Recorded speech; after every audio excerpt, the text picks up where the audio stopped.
First of all, interesting point in your story. Google and Apple have promised our data would be encrypted, but you make it sound like the government's going to get there anyway. If they want that data, they will get their hands on it. That's right, Emily. Yeah, there are a lot of misconceptions about what Apple and Google's new encryption features can and can't protect on your phone. Now, I should say at the outset, these new encryption features that Google and Apple are adding are an important step forward for user security. It's really important for users to be aware of security, to be aware of encryption, and these are important steps toward that. However, law enforcement still has many, many ways to get access to data that passes through your phone. And what Apple and Google's measures will do is they will encrypt data that's stored on your device. And now the issue is, if a piece of data ever leaves your device or is sent into your device, that is still obtainable via warrants. So the main losers in this are going to be local law enforcement, who draw heavily on handing over phones to these companies and saying, open these things up and show me the pictures on them. For intelligence agencies like the NSA, it's not going to be that much of a difference because they collect records in bulk. Jordan, specifically, it seems like Apple made some plans with their new phone to make it harder for the government to have them. Have we ever seen anything like this where a consumer-facing product has been purposely architected to keep the government out?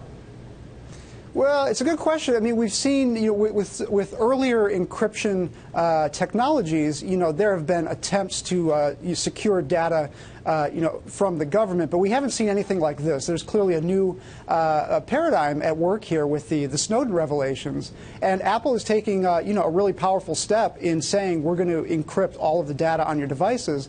There's also another way to look at it, though. Responding to local law enforcement requests is a very time-consuming bureaucratic process. And by making this move, Apple and Google are basically saying, don't bother us with a lot of these because there's nothing we can offer you. And, in that sense, it can almost be viewed as a cost-saving measure. U.S. Attorney General Eric Holder, Jordan, has said it is fully possible to permit law enforcement to do its job while still adequately protecting personal privacy. FBI Director James Comey, meantime, saying, what concerns me about this is companies marketing something expressly to allow people to place themselves beyond the law. Are these technologies, is what these companies are doing, is it actually upping our security, or is it more of a gimmick?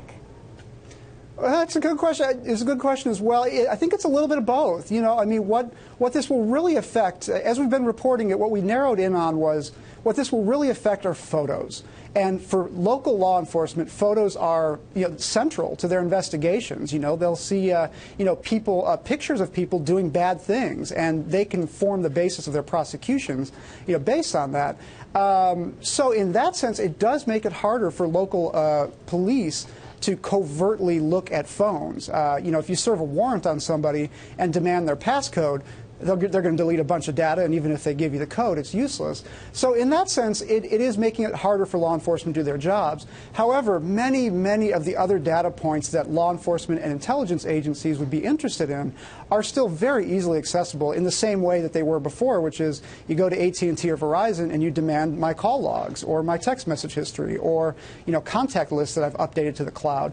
Those things are all still very easily available, and it's a speed bump, as one privacy advocate put it, for most law enforcement requests. I think it's interesting context, too, Jordan, that of all the companies out there, Apple was the one that sort of fought off the PRISM demands of the NSA the longest. Yeah, Apple and Yahoo came out that they were facing big fines if they resisted. And the companies were in a bad spot. They couldn't talk about these requests. They really couldn't fight them. For companies, especially for companies whose business it is to profile users like Google, like Facebook, that data has a lot more value to them and their reputations than it does even for the government in some cases. Apple's Tim Cook has made a point of saying, look, we sell products, we don't sell data. We don't care what you do with your data in most cases. And Apple has scored pretty high on a lot of security measures, so it's in line with other things that they've done. And Emily, to your earlier question about whether it's a gimmick, it's part marketing and it's also part security, and it's a little bit of both. And it's not necessarily a bad thing, but that is what it is.